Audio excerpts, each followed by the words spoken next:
I want you to just imagine sitting down to this massive, beautifully cooked ribeye steak. Oh, sounds great. Right, like a huge steak, maybe a side of roasted potatoes, a glass of wine, and you eat this entire meal at 8 in the morning. Which is an intense breakfast, but yeah, I'm with you. Yeah, exactly. It's intense. But your body digests it, it utilizes all those nutrients, and it effectively burns off that energy throughout the day. It processes the fuel. Exactly. Now, I want you to imagine eating that exact same meal, down to the very last gram of protein, and like every drop of fat at 10 p.m. Same exact food, same calorie count. Same exact calorie count. But this time, your body just totally struggles to break it down. Your blood sugar stays elevated for hours. Your sleep is completely wrecked. Yeah, and a significant portion of that energy is just immediately shunted into fat storage. Right. And that right there, that completely defies everything we've been taught about the rigid mathematical laws of calorie counting. It really does. It's basically the ultimate dietary illusion. Because we've been operating under this assumption that a calorie is just a calorie no matter what time it hits your stomach. Yeah, we've treated human metabolism like this static math equation. Or like an accounting ledger that's just open 24 hours a day. Just constantly crunching numbers. Right. We log the inputs, we calculate the outputs, and we just assume the machine processing those numbers operates at the exact same efficiency at noon as it does at midnight. Which is wild when you actually say it out loud. It is, because the biological reality is far more dynamic than that, and frankly, it's a lot more unforgiving. Which is exactly why we are unpacking this today. So welcome to the deep dive. Glad to be here. Today, we are exploring the science of circadian nutrition, and we're grounding our discussion in some incredibly eye-opening insights from Gary Brecka's Ultimate Human Platform, specifically episode 114. It's a fantastic source, really foundational stuff. It really is. And the core premise we're looking at today is going to completely upend how you, listening right now, think about your daily routine. It changes everything. Yeah, we're moving totally beyond the endless debates over what you eat. Like low carb, high fat, vegan, whatever. Right, diet wars. Yeah, the diet wars. We're ignoring all that and focusing entirely on when you eat. Because aligning your meals with your body's internal clock isn't just like a minor optimization hack. It's the foundational operating system for your energy. Your digestion, your longevity. Okay. Okay, let's unpack this. Because to understand the food aspect, we first have to talk about the hardware running the entire show. We have to talk about the master clock. Right. And Gary Brecka emphasizes that our bodies operate on this natural 24-hour circadian rhythm. But I think there's a massive misconception here. Oh, absolutely. Because when you or I hear the phrase circadian rhythm, what's the first thing we think of? Sleep. Exactly. Yeah. We think of sleep, we think of jet lag, taking melatonin gummies, getting sunlight in our eyes so we wake up. And that's accurate, but it's only a fraction of the story. The realization here is that this master clock doesn't just dictate when you feel tired. Right, it's doing so much more than that. It is a total physiological operations manager. It regulates hormone release, core body temperature, immune function, and, most importantly for this discussion, every single stage of digestion and metabolism. Okay, so who is the manager of this clock? Because it's not just some vague, abstract concept, right? It's an actual physical structure in the brain. Yes, it's a tiny region in the hypothalamus called the suprachiasmatic nucleus. The SCN. The SCN, exactly. Yeah. And you can sort of think of the SCN as the grand conductor of an orchestra. Oh, I like that. Yeah, but how does the conductor know what tempo to set? Like, how does it know what time it actually is? It has to look at the environment. Exactly. It relies entirely on environmental cues, the most powerful of which is light. Light. Okay. When photons of light enter your eyes, specifically hitting these highly specialized cells in your retina called melanopsin-containing ganglion cells. Wait, melanopsin? Yeah, melanopsin. They aren't for vision, they just detect light. And they send a direct electrical signal straight to the SCN. So it's basically a hardwired fiber optic cable from your eye directly to this master clock. That is exactly what it is. And when that light hits, the SCN essentially sounds the alarm. It wakes the body up. Right. It sends this massive cascade of signals down the nervous system and out through the endocrine system, basically telling every organ in your body the sun is up, the environment is active, it is time to produce energy. Wow. And then I assume when darkness falls, the exact opposite happens. Precisely. The absence of light signals the SCN to change the sheet music. The tempo slows way down. So the hormones shift. Yeah, hormones like cortisol, which drive alertness and energy mobilization, those drop off, and melatonin begins to rise. And the priority shifts completely Yeah. from energy expenditure to systemic repair and rest. Exactly. I used to think of the metabolism like a furnace, where you just burn whatever you throw into it whenever you throw it in. That's how we're all taught to think about it. Right, but based on what you're saying, a better analogy might be a massive corporate office building. Oh, that's a great way to frame it. Right, so the SCN is the building manager. When the sun comes up, the manager turns on all the lights, powers up the HVAC system, unlocks the front doors, and all the workers flood in. The servers are running at maximum bandwidth. Exactly. Everything is humming. But when the sun goes down, the manager turns off the main power grids, locks the doors, and the only people left inside are, like, the janitorial staff running on emergency lighting. That is a highly accurate way to look at it, because you wouldn't try to host a massive, 500-person corporate conference in that building at 2 a.m., right? The infrastructure literally isn't running to support it. The elevators are off. Right. The physiological machinery required to digest food, extract nutrients, and partition those nutrients into your cells does not run at full capacity in the dark. It actively powers down. It does. The metabolic pathways literally change shape depending on the light environment. So for you listening right now, think about your typical Tuesday evening. It's 9 p.m., it's pitch black outside, you're exhausted, and you sit down to a huge plate of pasta or a really heavy dinner. Which is what so many people do. Constantly. And what you are essentially doing is bringing 500 people into that dark office building, demanding full service, while the building manager is actively trying to shut the systems down. You're forcing an entire biological infrastructure to boot back up when it's scheduled for maintenance. And that biological friction, that clash, is exactly why so many people feel bloated, lethargic, and entirely out of sync. Even if they think they are eating a quote-unquote healthy diet. Yes, because the timing is totally toxic.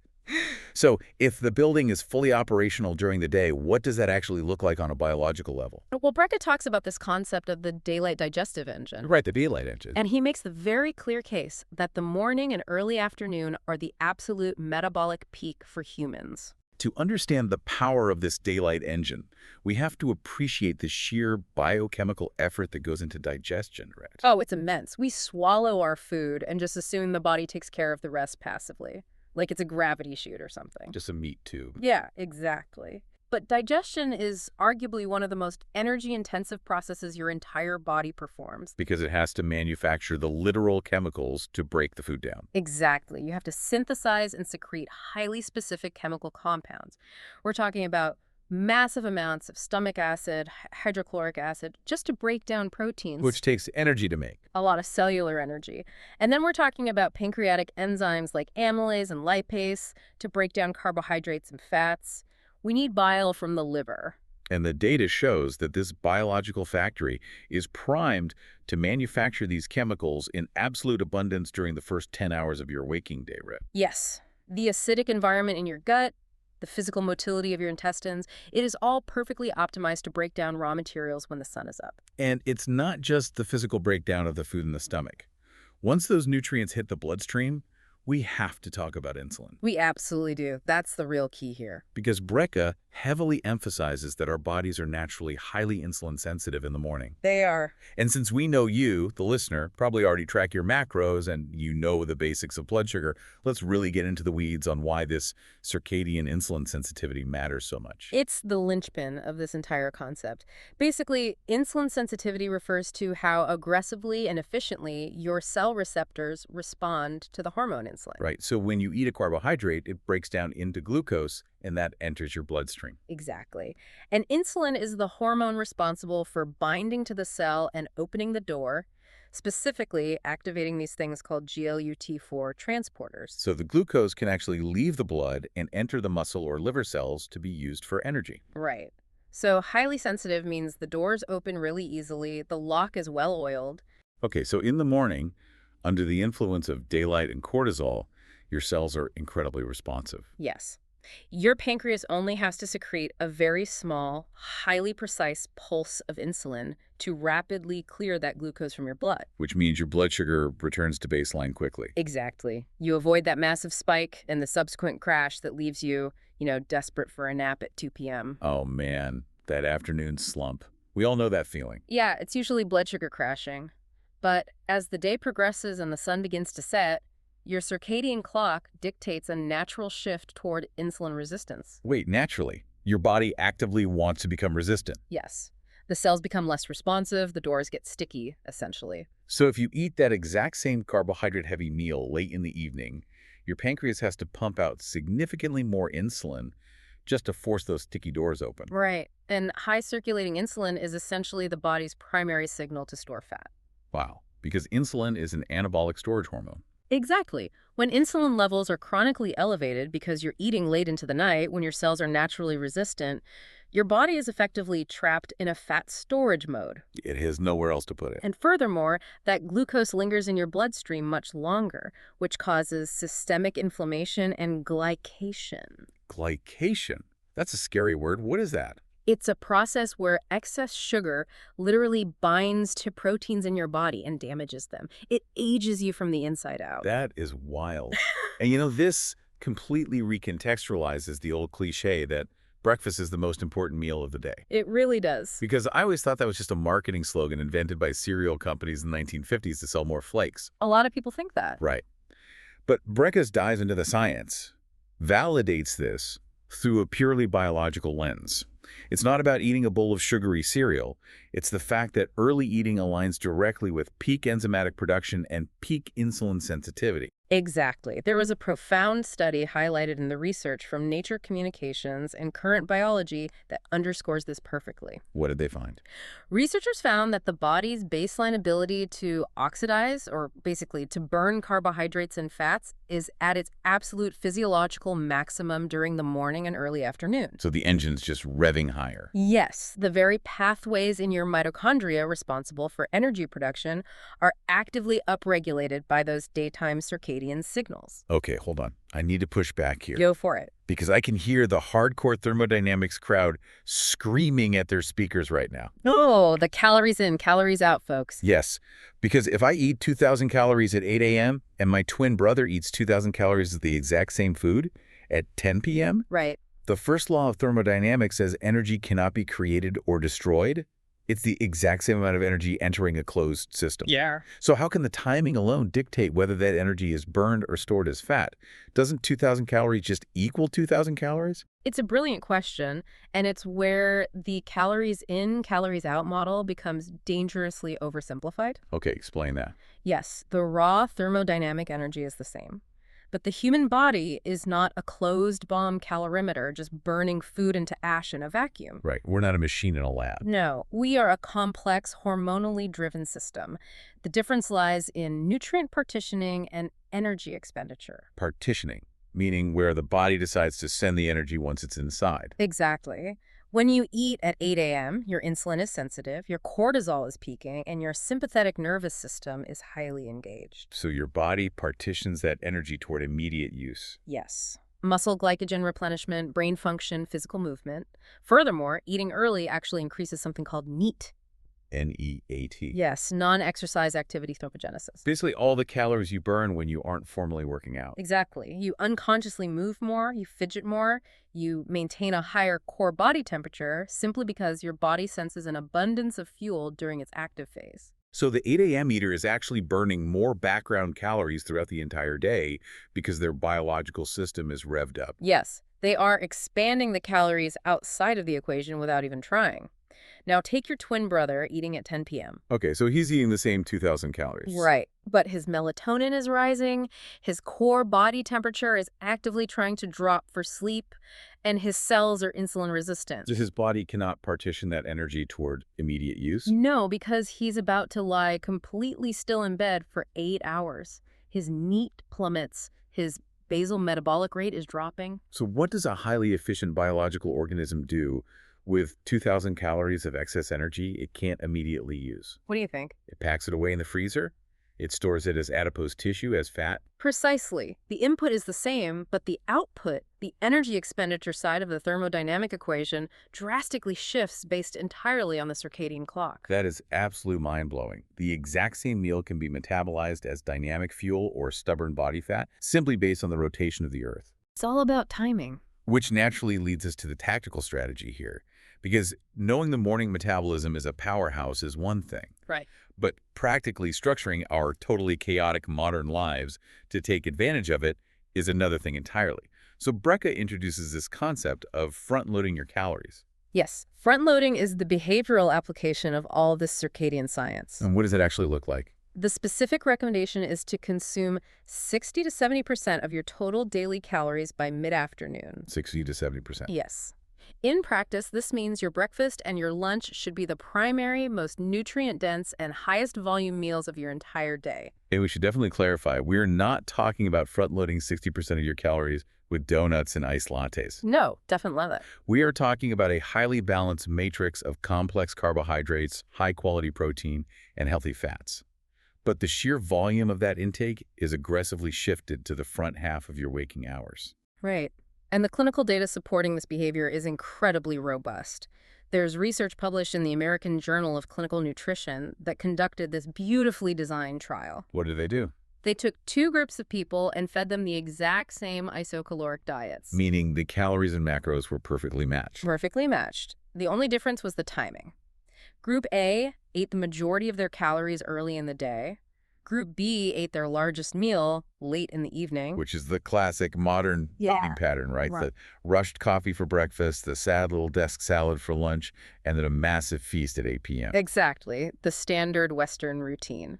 And the results were stark. What happened? Despite eating the exact same food, the morning-heavy group showed drastically improved insulin sensitivity. Wow. They had significantly more stable blood glucose dynamics across the entire 24-hour period, and they had better overall gastrointestinal motility. They absorbed nutrients better and maintained stable energy all day. Think of it like a bustling stock market trading floor. You want maximum liquidity. The cash, the glucose, the immediate fuel available when the market is open, volatile, and highly active. I love that analogy. Right, because you need the resources to make trades and fuel the chaos of the active day. Yes. But what we usually do is wait until the closing bell rings, all the traders have gone home, the floor is empty, and then we just dump millions of dollars of raw capital onto the empty floor. It just sits there. It sits there. It's completely useless, creating a massive logistical bottleneck for the cleaning crew. It perfectly highlights the inefficiency. If you wait until the closing bell to provide the fuel, it just accumulates as a massive liability. Exactly. And what's really fascinating is how this directly impacts the psychological aspect of eating. The psychology. How so? Well, there is research from the Obesity Society looking at this exact front-loading concept. They found that participants who shifted their calories to large breakfasts and substantial lunches not only experienced greater fat loss, but they reported fundamentally lower appetite levels and drastically reduced cravings in the evening. Well, yeah, because they actually fueled the machine when it was demanding fuel. Exactly. I think so many people, myself included, really beat themselves up over their lack of willpower at night. You sit on the couch at 9 p.m. and you just want to consume everything in the pantry. And you think you have a discipline problem. You totally do. You feel guilty. But Brecka's research is saying, no, you don't have a discipline problem. You have a circadian mismatch. Bingo. You systematically starved your body during its peak metabolic phase, and now your evolutionary survival mechanisms are screaming at you to consume dense calories to make up the deficit. You are fighting millions of years of evolutionary programming that is utterly terrified of starvation. You can't out-willpower that. You can't. But if you properly fuel the system during the daylight digestive window, you naturally biochemically eliminate that primal drive for a massive evening meal. Because the hunger hormones are dealt with. Exactly. The ghrelin, your hunger hormone, stays suppressed. You don't have to white-knuckle your way through the evening. The craving simply isn't there because the energetic debt has already been paid. Okay, so front-loading is clearly the biological ideal. It gets the trading floor humming when the market is open. But we really have to look at the dark side of this. We do. We need to talk about the physical toll of late-night eating. Because for so many people listening, dinner is the only time they get to actually decompress. It's the social hour. Right. You rush through your morning, you're super stressed all day at work, and that 8:30 p.m. dinner is the main reward. It's comfort. It's a huge behavioral hurdle. So what exactly is happening inside the human body when we routinely do the opposite of what the circadian clock expects, and we just drop that massive heavy meal into the system hours after the sun has set? It is a massive cascade of physiological compromises. Basically, as we established earlier, when the sun goes down, the SCN signals the digestive tract to slow motility. So everything grinds to a halt. Yes.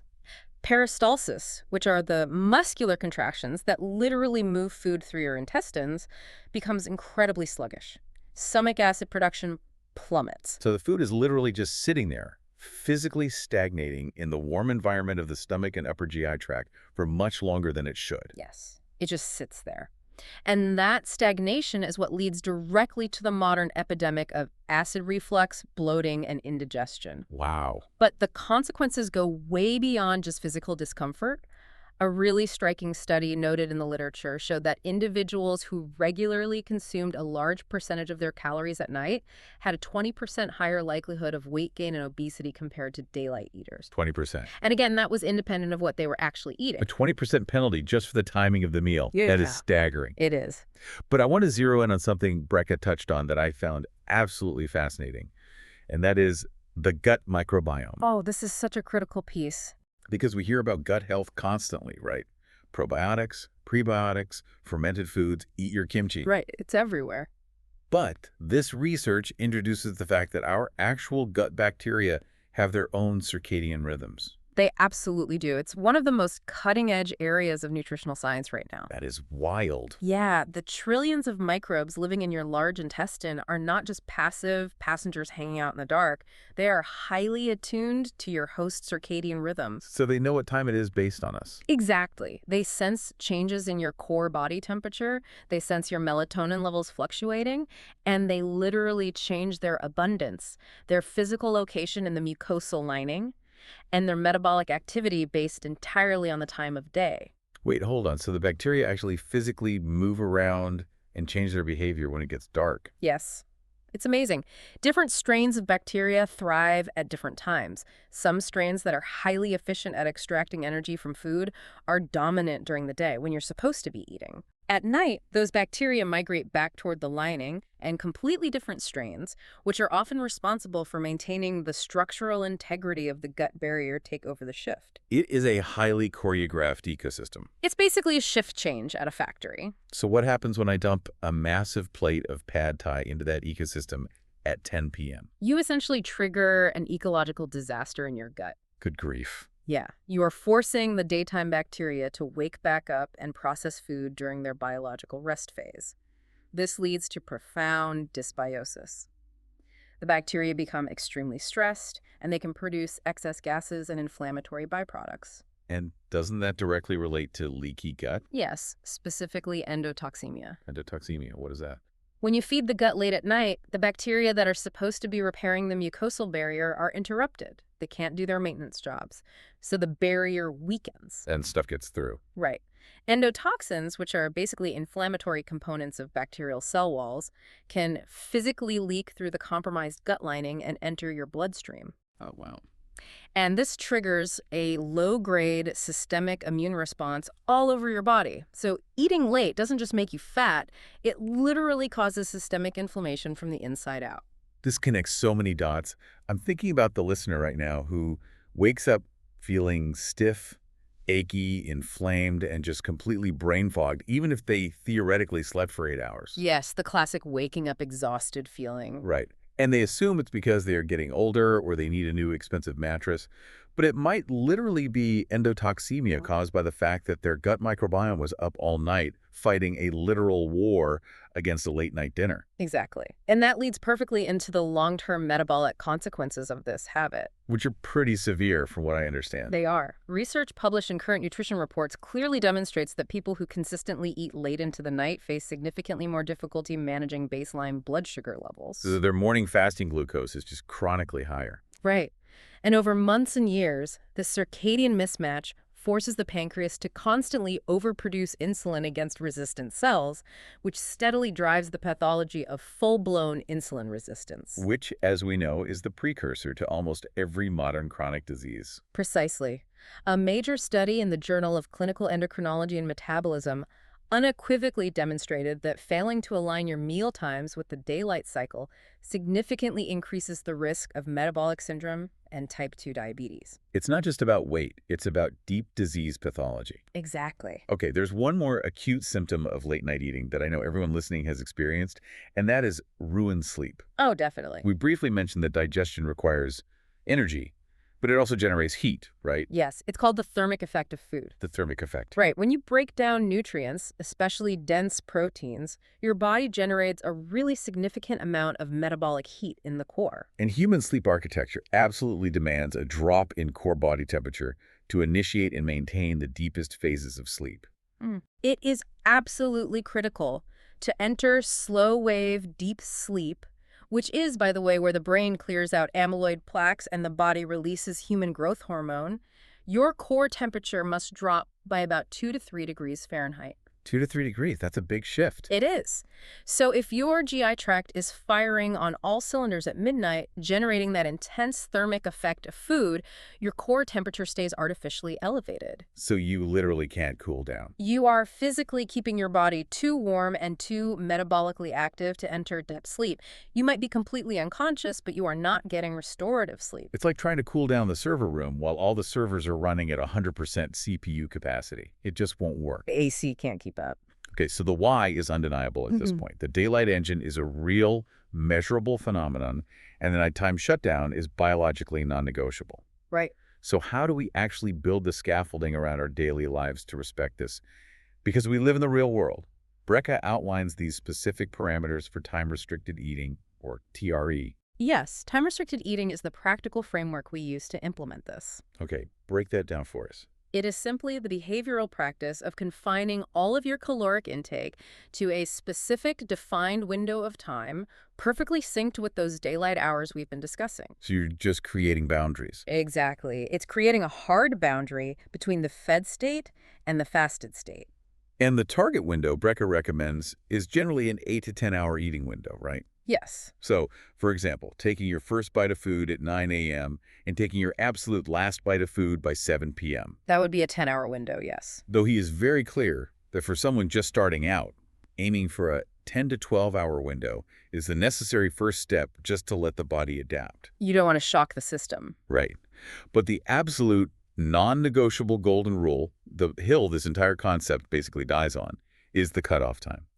Your final meal must be completed a minimum of 2 to 3 hours before your head hits the pillow. That is the most important takeaway of this whole discussion. And ideally, that final meal is finished by 6 p.m. or 7 p.m., well before the melatonin starts to rise in response to the darkening environment. So we avoid that thermic effect ruining our sleep. Exactly. And the clinical research backing this specific temporal framework is deeply compelling. What does the data say? Well, the Journal of Nutritional Biochemistry published findings showing that when individuals restrict their eating to a 10-hour daylight window, the systemic benefits are incredibly profound. Beyond just weight loss. Far beyond it.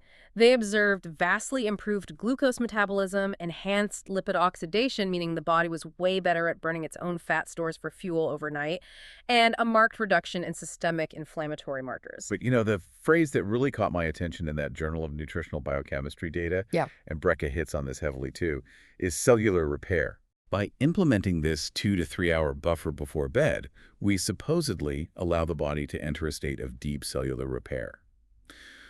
Let's dive deeply into what that actually means on a molecular level, because I think cellular repair sounds a bit vague to the average person. It sounds like a buzzword. It totally sounds like a wellness buzzword. What exactly is the body fixing? It is actually the most vital anti-aging mechanism we possess as humans. Okay, I'm listening. When you eat, you activate a nutrient-sensing pathway in your cells called mTOR. mTOR, mammalian target of rapamycin. Exactly. And mTOR is the primary physiological driver of growth. It tells the body, hey, we have nutrients, let's build tissue, let's store energy, let's grow. Okay, growth sounds good, right? We want to build muscle. We want to be strong. We do, absolutely. But we cannot be in a state of constant, unabated growth. If a cell is constantly growing, it never takes the time to stop and clean house. Like a city that never stops building new skyscrapers but never fixes the plumbing. That's a perfect analogy. So the opposing pathway to mTOR is called AMPK. And AMPK triggers a biological process called autophagy, which literally translates from Greek to self-eating. Self-eating. That sounds slightly terrifying, honestly. I know, but it's actually the ultimate survival and longevity mechanism. During the fasted state, when digestion ceases and that mTOR growth signal shuts down, AMPK activates. And what does it do? Your cells essentially go into a deep cleaning mode. They scour the internal cellular environment, identifying damaged mitochondria, misfolded proteins, and these things called senescent cells. Senescent cells, what are those? They're essentially zombie cells. They've stopped functioning properly, but they refuse to die, and they just sit there secreting toxic inflammatory chemicals that actively accelerate the aging process. Oh, wow. Yeah, so autophagy breaks down all the cellular garbage, recycles the useful parts, and flushes the waste out of your system. It is the biological equivalent of the IT department coming in, running a massive system defragmentation, sweeping for malware, and replacing broken code. That is exactly what it is. But here's the critical catch, and this is what really blew my mind. You cannot run the defragmentation software while the system is actively downloading gigabytes of new data. No, the system will crash. Right, you cannot be in MTR growth mode and AMPK repair mode at the exact same time. Exactly. They are biologically mutually exclusive pathways. Like a light switch, it's either on or off. If you are digesting a late-night meal, mTOR is active. The body has to prioritize the immediate management of those incoming nutrients over the deep cleaning process. So you literally block autophagy. You shut it down completely. By establishing that 3-hour buffer before bed, you ensure that by the time you fall asleep, the digestive heavy lifting is done, insulin has returned to baseline, and the body has a massive, uninterrupted 8 to 10-hour window to perform this critical cellular maintenance while you sleep. This is just a monumental paradigm shift. It changes how you view eating completely. It really does. For anyone listening who is constantly chasing longevity hacks, taking NAD supplements, plunging into freezing ice baths every morning, buying expensive red light panels. Spending thousands of dollars. Exactly.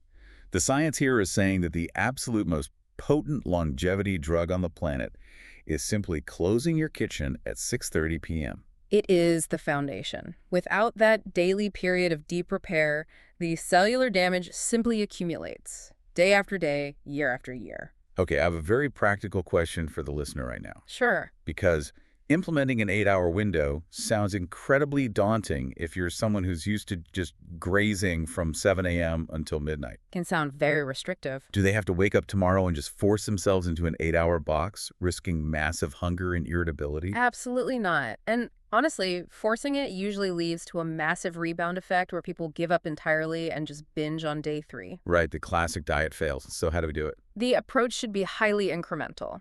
If you currently eat over a 15-hour period, just try a 12-hour window for a week. Eat your first meal at 8 a.m. and finish everything by 8 p.m. Just a 12-hour window. Yes.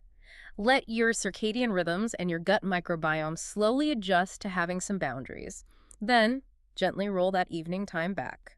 Finish by 7:30 p.m. the next week, then 7 p.m. It's gradual. Very gradual. The primary objective isn't hitting a magical, arbitrary number of hours on a stopwatch. It's simply pushing the bulk of your intake into the daylight and fiercely protecting that pre-sleep fasting buffer. It's about consistency, not extreme, miserable deprivation. Exactly. Now, there is one final piece to this circadian puzzle that Gary Brecka touches on, and honestly, it completely blew my mind when I was reviewing the source material. The seasonal aspect. Yes. We've established that the SCN, our master clock, relies entirely on light and darkness to set the daily schedule. But depending on where you live on Earth, the ratio of light to darkness changes drastically throughout the year. It does. And this is one of the most elegant evolutionary adaptations we have as a species. Break it down for us. Circadian nutrition isn't just about a static 24-hour clock.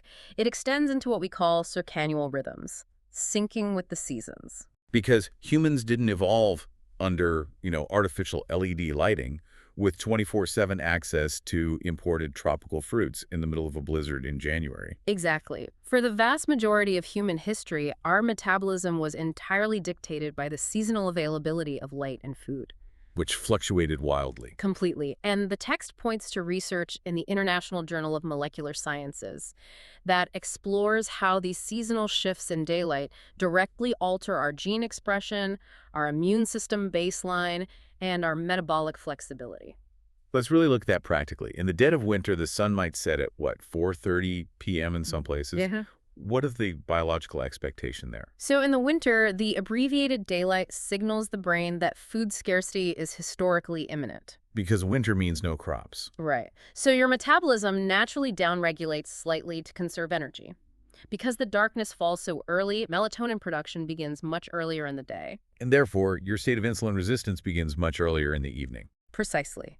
To align with this biologically, the optimal strategy is to naturally shorten your eating window during the winter months. You literally eat earlier. You eat earlier, and you perhaps shift to a heavier fat and protein-based diet, reflecting the ancestral availability of food-like hunted meat during colder months. Wow. And conversely, in the peak of summer, when the sun is up until 9 p.m., the environment is signaling total abundance. Yes. The extended photo period, the much longer daylight, keeps the sympathetic nervous system and your insulin sensitivity primed for a much longer duration. Because the sun is still hitting your eyes. Exactly. Historically, this was when humans had access to fruits, honey, and dense carbohydrates. The body is expecting higher activity levels and later light exposure. Meaning your eating window can naturally expand. Yes. You can tolerate eating slightly later in the evening during the summer without incurring the exact same severe metabolic penalty you would incur if you did it in December. I'm just marveling at how profoundly disconnected we are from this reality. We're totally divorced from it. Our modern, always-on society completely ignores seasonal biology. We wake up to the exact same blaring smartphone alarm at 6 a.m. in December as we do in June. Under the exact same artificial lights. Right. We eat the exact same dinner at 7:30 p.m. under the exact same glaring kitchen lights 365 days a year. We are essentially forcing our biology to operate in an endless artificial summer. And that creates a state of chronic, low-grade physiological stress.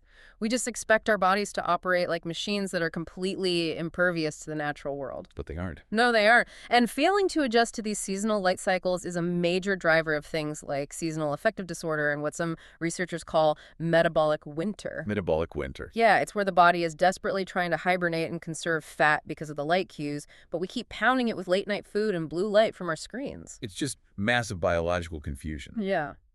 But the fix is actually incredibly intuitive, isn't it? It's remarkably simple. It's just making micro adjustments. As the days get shorter in the fall, you naturally pull your dinner time back by 30 or 45 minutes. You lean into the darkness. You let your body rest earlier. And in the summer, you allow yourself that later evening meal with friends on the patio. It is about flowing with the environment instead of white-knuckling your way against it. And by making those small seasonal adjustments, you maintain total circadian alignment year-round. It actively regulates your neurotransmitters, it stabilizes your mood, and it ensures your immune system is operating at the correct baseline for whatever the environmental conditions are. It is literally breathtaking how beautifully complex yet utterly logical the human body is. It really is a masterpiece of engineering. All right, we've covered an immense amount of ground today. We've gone really deep into the microscopic realities of how our bodies process time and food. We definitely got into the weeds. We did, but it's so important. So let's distill this down and do a final wrap-up of the core mission for everyone listening. Based on Gary Brecka's deep dive into circadian nutrition, there are 4 absolute, non-negotiable pillars to align your metabolism with your master clock. Let's hear them. First, we need to establish a 10 to 12-hour daylight eating window, eventually shrinking that down to 8 to 10 hours as the body adapts. Correct. Give the body boundaries. Second, we must actively front-load our caloric volume. Breakfast and lunch need to become the primary metabolic events of the day to capitalize on peak enzyme production and high insulin sensitivity. We have to start treating dinner as a much lighter secondary meal. Fuel the active day, not the inactive night. Exactly. Third, we have to respect the shutdown sequence. A hard stop on all caloric intake at least 2 to 3 hours before bed to allow your core body temperature to drop, ensuring we aren't actively digesting while we should be sleeping. That is the ultimate rule. Protect the sleep buffer. And finally, the 4th pillar.